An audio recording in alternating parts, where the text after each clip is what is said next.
رب زدني منك علما وأنلني منك فهما رب زدني منك علما وأنلني منك فهما. تو یہ جو ہماری صورتحال ہے یہ چلنے والی نہیں. ہمیں اپنے اندر ہمت پیدا کرنی چاہیے، جرأت پیدا کرنی چاہیے، ہمارے اندر حق گوئی کی صلاحیت آئے، جو بات کہنی ہے وہ ڈنکے کی چوٹ پر کہی جائے، اور اس احساس کے ساتھ کہ گرانے والوں کی ذات سے بڑھ کر بچانے والے کی ذات ہے، اس احساس کے ساتھ کہ دشمنوں اور حریفوں کی ساری طاقت پر غالب اللہ کی طاقت ہے. ارشاد ہوا وَأَنَّ الْقُوَّةَ لِلَّهِ جَمِيعًا، طاقت تو ساری کے ساری اللہ کی ہے، عزت بھی خدا تعالیٰ کے خزانے کی چیز ہے، اور اس نے اپنے لیے، اپنے پیغمبر کے لیے اور مومنین کے لیے عزت رکھی ہے. وَلِلَّهِ الْعِزَّةُ وَلِرَسُولِهِ وَلِلْمُؤْمِنِينَ، عزت اللہ کی، اس کے پیغمبر کی، اہل ایمان کی. یہ جو آج مشکل حالات ہیں، مسلمانوں مایوس نہ ہو کہ کچھ ہونے والا نہیں ہے، یا ہمارے لیے کوئی راستہ نہیں ہے، یا اب ہر دروازہ بند ہو چکا، یا اب ہم پر لوگ مسلط ہو چکے، اب ایسے ہی بے بسی کی، کمزوری کی زندگی گزارنی ہے، قسم کرسی کے حالات میں رہنا ہے، اب کچھ بدلنے والا نہیں ہے، یا ایسے لوگ آ گئے جن کو کوئی ہٹا نہیں سکتا، جن کو کوئی جھکا نہیں سکتا. ہرگز یہ نہ سمجھو، اگر تمہارے دل میں یہ خیالات ہیں تو یہ کافرانہ خیالات ہیں. مومن کا خیال یہ ہوگا کہ دنیا کے سارے دروازے بند ہو جائیں تب بھی آسمان کا دروازہ کھلا رہے گا، اور دنیا کی ساری طاقتیں بھی مسلح ہو کر آ جائیں تو خدا کی طاقت کے مقابلے میں مچھر کے پر کے برابر بھی نہیں ہے. ساری قوت اللہ کی ہے اور ساری طاقت اللہ کی ہے، اور غلبے کے فیصلے خدا کرتا ہے، اور جس کے ساتھ خدا کی معیت ہے اسے کوئی مغلوب نہیں کر سکتا. ہمارے آقا حضرت محمد مصطفیٰ صلی اللہ علیہ وسلم ارشاد فرما رہے ہیں، غار ثور کی تنہائیوں میں ابو بکر صدیق کہہ رہے ہیں دشمن آ چکا، جھک کر دیکھے گا پالے گا. آپ فرما رہے ہیں اذ یقول لصاحبہ لا تحزن ان اللہ معنا، گھبرانا نہیں، اللہ ہمارے ساتھ ہے. حضرت موسیٰ علیہ السلام اپنی قوم کو لے کر نکلے اللہ کے حکم سے اور پہنچ گئے سمندر کے پاس. اب آگے سمندر ہے اور پیچھے فرعون اور اس کا لشکر ہے. وہ بنی اسرائیلی قوم تو بڑی گستاخ قوم تھی، بڑی گستاخ. فوراً وہ لعنت ملامت، پیغمبری کو لعنت کرنے لگتی تھی، ملامت. انہوں نے کہا کہ موسیٰ مصر میں مرنے کی جگہ کم تھی جو تم نے یہاں لا کے مروا دیا.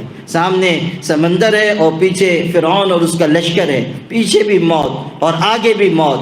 آپ غور کر لیجئے کہ دونوں طرف موت ہی موت، کوئی راستہ بچاؤ کا نظر نہیں آ رہا تھا.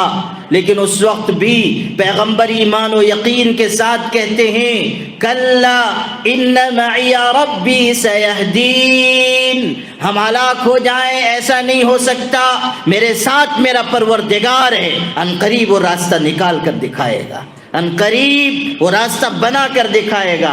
اگر سامنے سمندر ہے اور بظاہر کوئی راستہ نظر نہیں آتا تو خدا سمندر میں راستہ نکال کر دکھائے گا، اس لیے کہ وہ قادر مطلق ہے اور سارا اختیار و اقتدار اس کا ہے.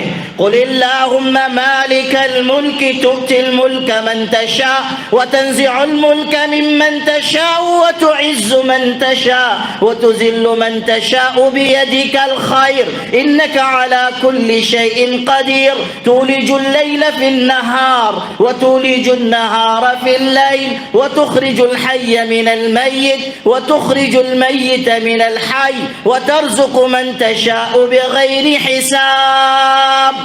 ارشاد ہو رہا ہے کہ عزت و ذلت کے پیمانے اور اقتدار دینا اور لینا، اور کس کو گرانا ہے اور کس کو بچانا ہے، کس کو برباد کرنا ہے اور کس کو اونچا اٹھانا ہے، کس کو عرش تک لے جانا ہے اور کس عرش پر فائز کو اتار کر فرش پر پہنچانا ہے. یہ دنیا کے انسانوں کا فیصلہ نہیں ہے، یہ قادر مطلق کا فیصلہ ہے، یہ اس کا اختیار ہے، اللہ کے قبضے میں. کون آئے گا اور کون جائے گا، کون باقی رہے گا اور کون مٹ جائے گا، یہ اللہ کا فیصلہ ہے. بڑے بڑے آئے مٹ گئے. یہ جو آج ہیں جن کے بارے میں لوگ یہ سمجھ رہے ہیں کہ جانے والے نہیں ہیں، ان کو سمجھ لینا چاہیے کہ یہ تو ایسے ہیں کہ ان کا سورج کبھی دہلی میں ڈوب جاتا ہے، کبھی ادھر بنگال میں غروب ہو جاتا ہے، کبھی مہاراشٹر میں ڈوب جاتا ہے۔ اللہ نے تو ان کو دنیا سے مٹا دیا جن کے رقبہ سلطنت میں سورج نہیں ڈوبتا تھا، خدا نے ان کو مٹا دیا۔ ان کا سورج تو کہیں ڈوب جاتا ہے۔ وہاں جب وہ طلاق ثلاثہ کا مسئلہ چل رہا تھا نا، طلاق ثلاثہ کا، بھئی ابھی ہمارے حافظ عمار صاحب صبح بتا رہے تھے کہ بمبئی میں بھی ریلی نکالی گئی، پورے ملک میں All India Muslim Personal Law Board نے خواتین کی ریلی نکالی تھی، وہی طلاق ثلاثہ کے مسئلے میں۔ تو وہ بہت زور و شور سے چل رہا تھا، اور اس وقت 3 ریاستوں میں انتخابات ہوئے تھے بشمول دہلی کے، اور تینوں ریاستوں میں برسر اقتدار حکومت ہار گئی تھی، تینوں ریاستوں میں۔ وہی زمانہ تھا۔ تو ایک بڑے اجلاس میں نے تقریر کرتے ہوئے کہا کہ گورنمنٹ طلاق ثلاثہ پر بل لا رہی ہے، حالانکہ اس کو طلاق ثلاثہ کا مطلب معلوم نہیں ہے، مفہوم ہی نہیں پتہ، اس کو معلوم ہی نہیں طلاق ثلاثہ کس کو کہتے ہیں۔ لیکن اب 3 ریاستوں میں طلاق پڑ جانے کے بعد مفہوم اچھی طرح سمجھ میں آ گیا ہوگا۔